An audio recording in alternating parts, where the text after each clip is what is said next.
January 332 BC, Tyre, Phoenicia.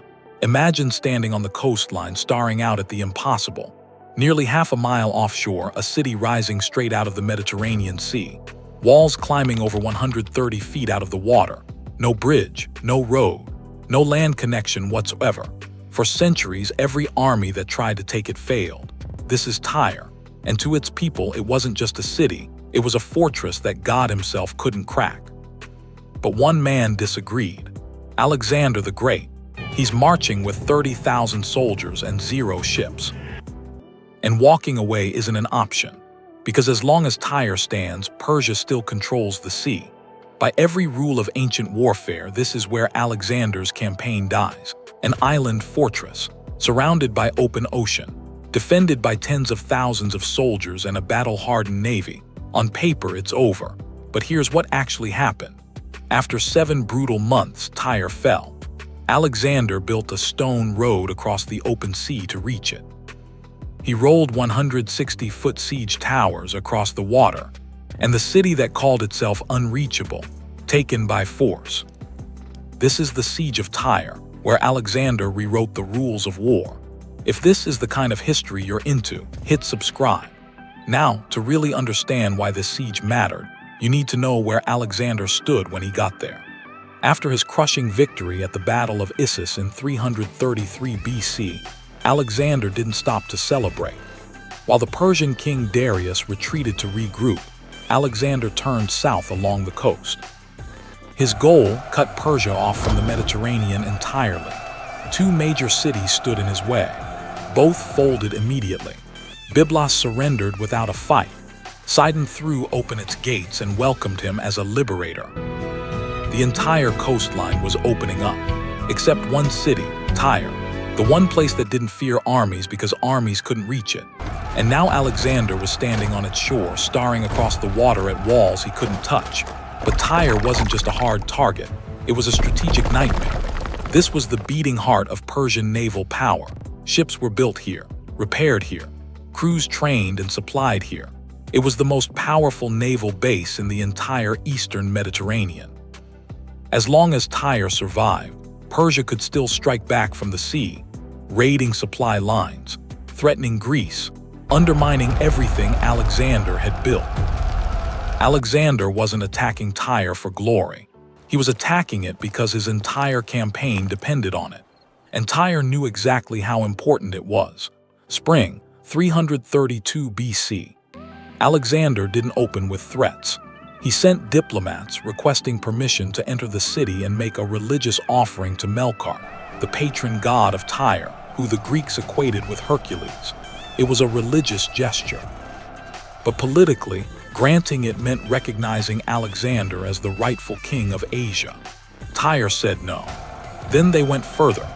Alexander's ambassadors were seized, executed, and their bodies thrown off the city walls into the sea below.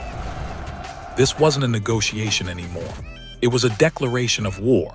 Alexander swore the city would fall, a promise almost nobody on Earth believed. He had a massive problem. He couldn't scale walls rising straight out of the ocean. He couldn't starve the city out. Supply ships were still getting through by sea. And his navy was nowhere near strong enough to take on Tyre's fleet head-on. So he came up with an answer that had never been tried before. He decided to build land and bring it to the city.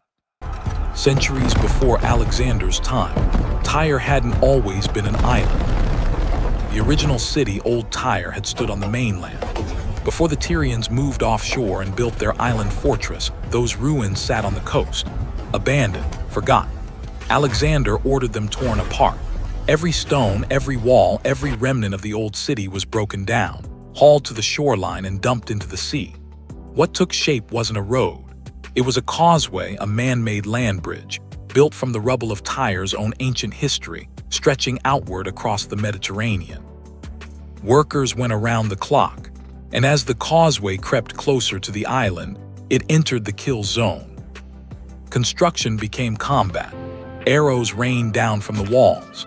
Alexander ordered siege towers raised at the front of the causeway, giant wooden war machines rolling forward as the stone road advanced, pushing his artillery within range of the city's defenses. Macedonian catapults opened fire from the causeway head. Workers sheltered behind the towers. Tyrian warships circled in to attack from the flanks. But every stone laid brought the army one step closer and made turning back more costly than pressing forward. Alexander understood that math perfectly. Once this causeway started, the siege had only two possible endings. Either Tyre falls or his army bleeds out against the sea. Then Tyre made its move. A fire ship, a vessel stuffed with pitch, timber, and anything that burned, was set ablaze and steered straight into Alexander's siege towers. The fire climbed fast.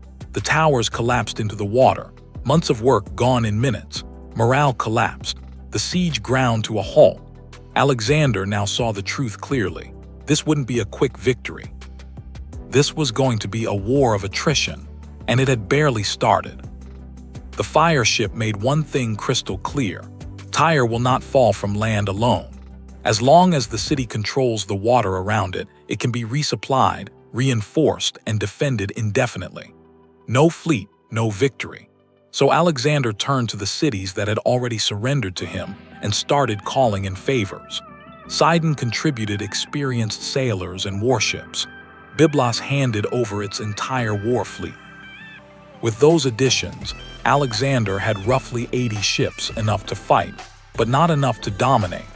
Then the kings of Cyprus made their move. Watching the balance of power shift after Issus, they pulled their support from Persia and threw in with Alexander, bringing 120 warships with them. Within weeks, Alexander commanded over 200 vessels.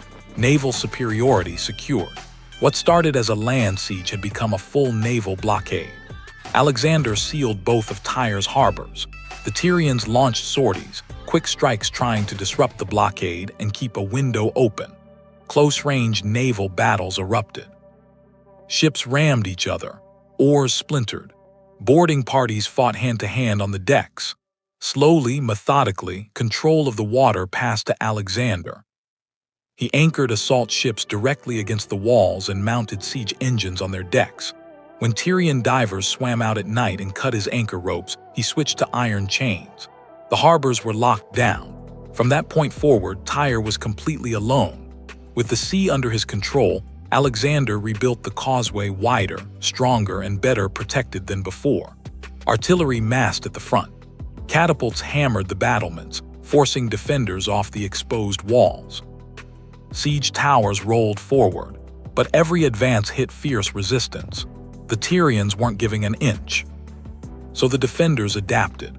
They built additional wooden towers along the parapets and launched fire arrows at the assault ships. Alexander adapted right back. His assault vessels were refitted with battering rams, and at the southern wall, the rams went to work, iron on stone, again and again.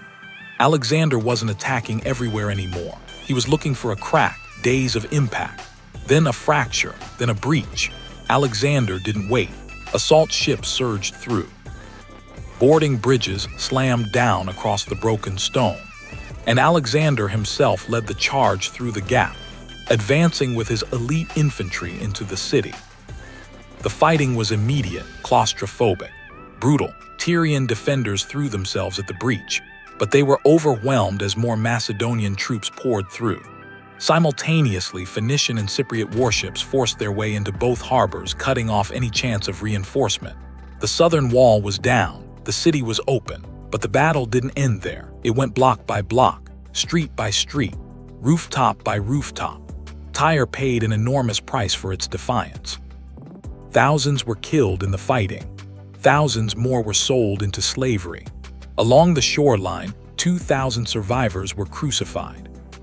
But not everyone died. Those who surrendered early were spared. Sidonian residents living inside the city were let go. Submission still had value. Tyre learned what resistance to Alexander actually cost, and the rest of the ancient world got the message loud and clear. No city was beyond his reach. With Tyre destroyed, the entire coastline was his. Alexander pushed south. Gaza resisted and was erased. Egypt opened its gates without a fight. Alexander was crowned pharaoh. The Mediterranean now belonged to him. Supply lines secured, rear protected, but the war wasn't over. Darius was still alive. The Persian Empire was still standing. And now, with the coast gone, Persia gathered everything it had left.